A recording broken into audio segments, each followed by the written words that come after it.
गांव के किनारे स्थित एक खेत था जिसे लोग भूतिया खेत कहते थे।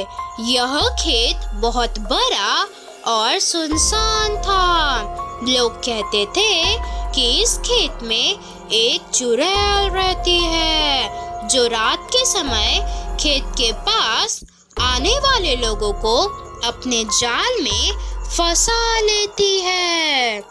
रमेश एक निडर युवक था। उसे इन सब कहानियों पर यकीन नहीं था। एक दिन दोस्तों के बीच बैठकर उसने मजाक में कहा, मैं रात को उस खेत में जाऊंगा और साबित करूंगा कि ये सब बातें झूठी है। उसके दोस्तों ने उसे चेतावनी दी, लेकिन रमेश अपने जिद पर अड़ा रहा। रात का समय था। चारों ओर घना अंधेरा फैला हुआ था। रमेश ने एक लाठी उठाई और खेत की ओर बढ़ चला। जैसे ही वह खेत के पास पहुंचा, उसे अचानक ठंडी हवा का झोंका महसूस हुआ।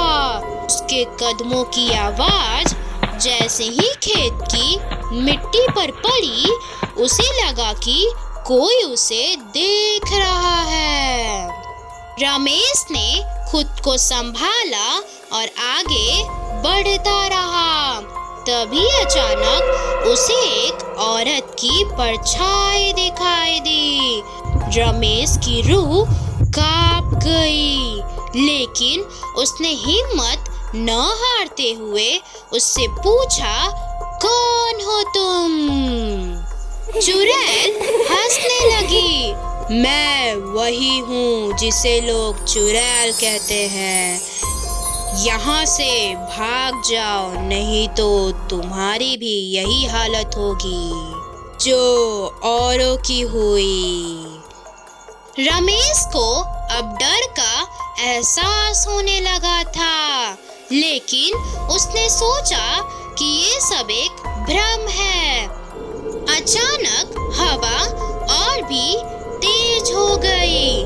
रमेश की सांसें रुकने लगी। उसकी आंखों के सामने सब कुछ धुंधला होने लगा।